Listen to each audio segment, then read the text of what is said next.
Poderia citar uma cantiga para você, tipo assim, uma cantiga do meu santo, que é Ogum, que é uma cantiga de lamento, falando que Ogum é o dono da terra de Irê na África, que se fala mais ou menos assim, ó. Ogum de arerê, ileirê, Ogum já, a coroa de arerê, ileirê, Ogum jaú.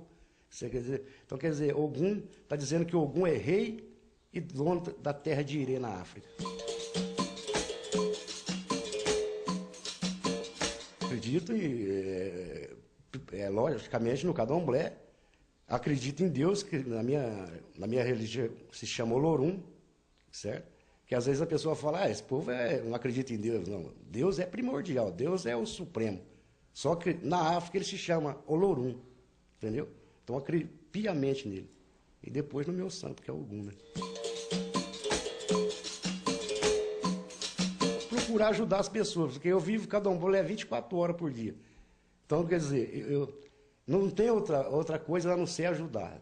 Fazer de tudo para ajudar as pessoas que batem na minha porta. Esse é o meu lema de vida hoje. Sérgio, agradeço a você por ter recebido nossa equipe de reportagem aqui na sua casa e ter concedido essa entrevista. Axé, que Ogum a você. Axé, meu Dara. Axé. Os orixá, lhe abençoe sempre. Nós vamos para um breve intervalo e voltamos daqui a pouquinho com o programa TV Doc especial, que hoje está falando sobre as religiões oriundas da África. Até já. Segunda Semana da Consciência Negra Unifev.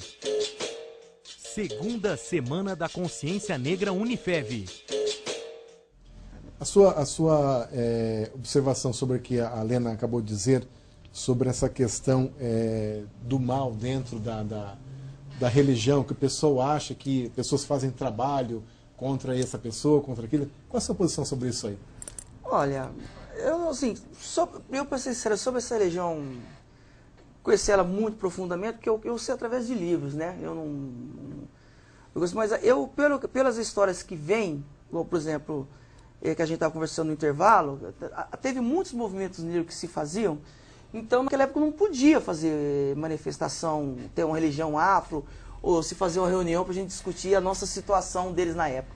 Então, como o branco tinha muito medo do capeta, um exemplo, eles desenhavam imagem, colocavam 2 chifres, um garfo na mão e um rabo. E colocava na porta, acendiam vela. Então, o branco tinha muito medo do demônio naquela época. Então, ele não ia lá querer acabar com aquela reunião. Então, não era que eles estavam fazendo alguma coisa. Eles faziam esse tipo de coisa para poder desencorajar, para eles não poderem ser agredidos lá. Eu me recordo muito disso na época de 80, eu estava comentando com o Votuporanguense, que os caras colocavam, até hoje eles usam isso, o cara entra o adversário no vestiário para poder jogar bola, chega lá, tem vela, o nome do cara, uma galinha morta lá com colar, e o cara já se assusta, ele vai para uma dividida de bola e já vai com medo, né? Então são coisas muito assim, coisas místicas nessa área que tem sobre a história, né? Agora, se você vai lá profundamente para falar bem na raiz sobre isso, o que é, o que não é, o que eu conheço é sobre livros, para ser sincero com você. Como eu disse anteriormente, são mitos, né, que estão ali no imaginário coletivo, né? As coisas foram sendo introduzidas ao longo da história das religiões e também era uma forma também deles se defenderem, inclusive na época da escravidão, quando eles queriam cultuar seus deuses nas senzalas, ou fazer suas festas, suas danças, né?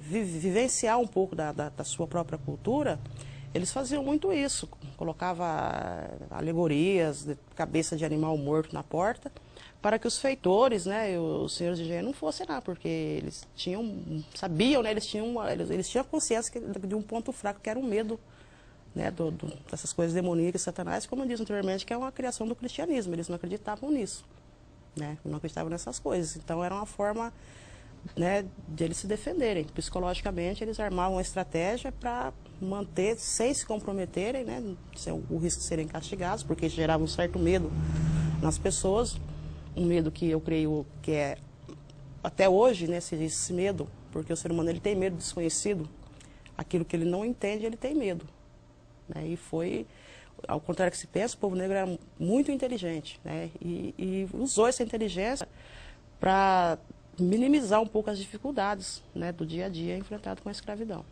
Hoje, quais são as religiões mais comuns que existem na África e aqui na sua convivência com as pessoas, o negro no Brasil hoje, ele domina qual religião? Qual é a principal religião que ele segue atualmente?